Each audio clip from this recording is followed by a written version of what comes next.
México quedó en shock. Pero el mundo entero, al ver las imágenes, se paralizó. Una tarde de tensión, en las montañas de Guerrero, se desató uno de los ataques más brutales jamás vistos contra un alto mando de seguridad. Era el final de una jornada que parecía rutinaria para Omar García Harfuch. Su convoy, una fila de camionetas que serpenteaban por la carretera, estaba en el lugar y el momento exactos para lo que se avecinaba. Lo que siguió no fue un asalto, sino una emboscada militar, ejecutada con una precisión aterradora y el único propósito de acabar con una vida. El infierno en la tierra. El estruendo de la primera ráfaga fue la señal. No fue un solo disparo, sino una cortina de plomo que convirtió la carretera en un infierno de fuego, humo y esquirlas. El convoy criminal estaba armado hasta los dientes con fusiles de asalto calibre 50, capaces de perforar blindajes. El estruendo de las ráfagas era ensordecedor, y el aire se llenó del olor a pólvora y neumáticos quemados. Los árboles crujían bajo el impacto de las balas, y los vehículos, antes fortaleza, quedaban destrozados como si fueran de papel. Los números que se revelaron después son casi imposibles de creer. Más de 1,024 disparos lanzados con el único propósito de acabar con su vida. Pero lo que ocurrió después parece sacado de una película. La batalla por la vida. En medio de todo, Harfuch resistía. La camioneta en la que viajaba era un infierno de impactos, un escudo de metal que se deformaba con cada bala. La alarma y el caos eran inevitables, pero él, con una calma que solo se encuentra en la gente que conoce el peligro de cerca, se negó a caer en el pánico. Con sangre fría y el temple de un estratega, Harfuch no se limitó a esconderse. En el centro de ese huracán de balas, se convirtió en un comandante. Con su voz, un eco de autoridad en medio del estruendo, coordinó a su equipo bajo fuego cerrado. Cada segundo era vida o muerte.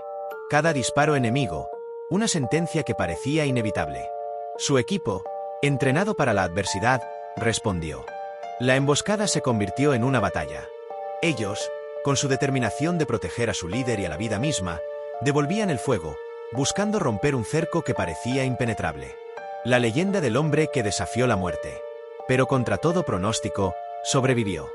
No solo resistió el embate de más de 1000 balas, sino que, en un momento de lucidez y valentía, logró romper el cerco, escapar de la emboscada y llegar a una zona segura con vida. La imagen de la camioneta destrozada y llena de agujeros de balas se convirtió en el símbolo de un milagro, de un hombre que se negó a ser una víctima y que, contra todo pronóstico, se alzó como un sobreviviente. Este episodio no solo muestra la brutalidad del crimen organizado en México, sino también la resiliencia de un hombre que ha enfrentado la muerte en varias ocasiones y ha vivido para contarlo. Guerrero fue testigo de una batalla desigual, un convoy criminal decidido a matar, contra la determinación de Harfuch, que se negó a caer. El futuro en una pregunta. Hoy, el país entero comenta lo sucedido. La pregunta resuena en cada rincón de la nación. ¿Cómo alguien puede sobrevivir a más de 1000 disparos? Y, más importante aún, ¿qué mensaje lanza este ataque al futuro de la seguridad en México? Lo cierto es que esta historia quedará grabada en la memoria de México como una de las emboscadas más feroces de los últimos años, y como la vez en que Harfuch desafió la muerte cara a cara y salió vivo. Es una advertencia sobre el poder de los cárteles, pero también un recordatorio de que la voluntad de resistir no se rinde ante la violencia. Esta es la historia de una batalla, de una tragedia, y de un hombre que, a través de su supervivencia, se convirtió en una leyenda. Lo que sucedió en las montañas de Guerrero no fue un final, fue un inicio. Un nuevo capítulo en la historia de México que comenzó con el sonido de 1,024 disparos. La camioneta destrozada de Omar García Harfuch no era solo el lugar de una emboscada, sino la escena del crimen que dio origen a la cacería más intensa y determinada jamás vista. Después de la batalla, la escena del crimen.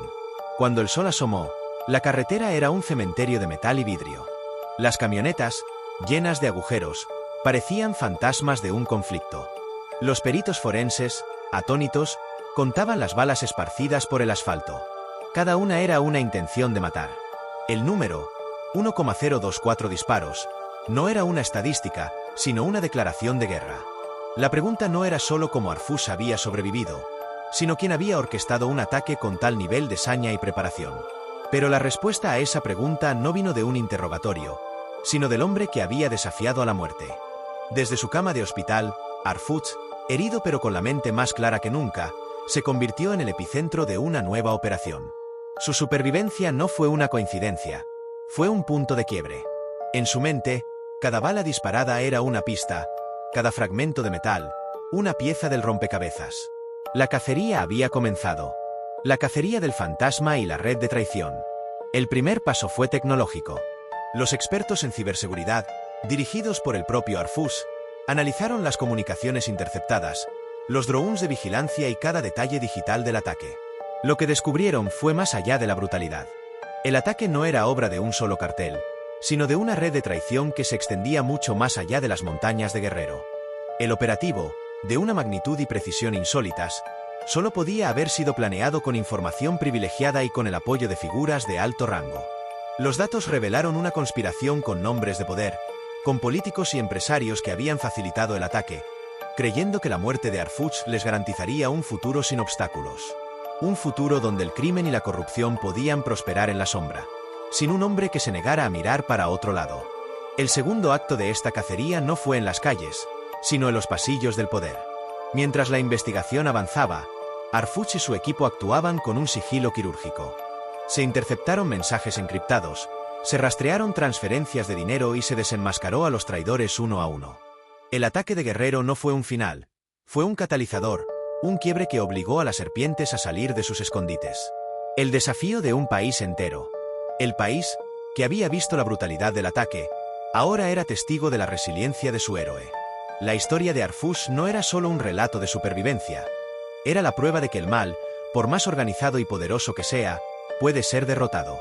El pueblo, que había vivido en el miedo durante años, se sintió inspirado por su valentía. Se organizaron marchas de apoyo, las redes sociales se llenaron de mensajes de aliento y la gente, por primera vez, sintió que había alguien que luchaba por ellos. El ataque contra Arfus se convirtió en la prueba de que la impunidad ya no era una opción. El pueblo exigía justicia y su demanda se hizo tan fuerte que el sistema no pudo ignorarla. El legado de una leyenda. La investigación culminó con un operativo coordinado que llevó a la detención de los principales conspiradores, exponiendo su red de corrupción y sus vínculos con el crimen organizado. El resultado de esta cacería del fantasma no fue solo la captura de criminales, sino la restauración de la fe de un pueblo. La emboscada de Guerrero, que se planeó para matar, irónicamente se convirtió en el momento fundacional de una nueva era de seguridad en México. La figura de Arfus, que se forjó en el fragor de la batalla, se convirtió en una leyenda.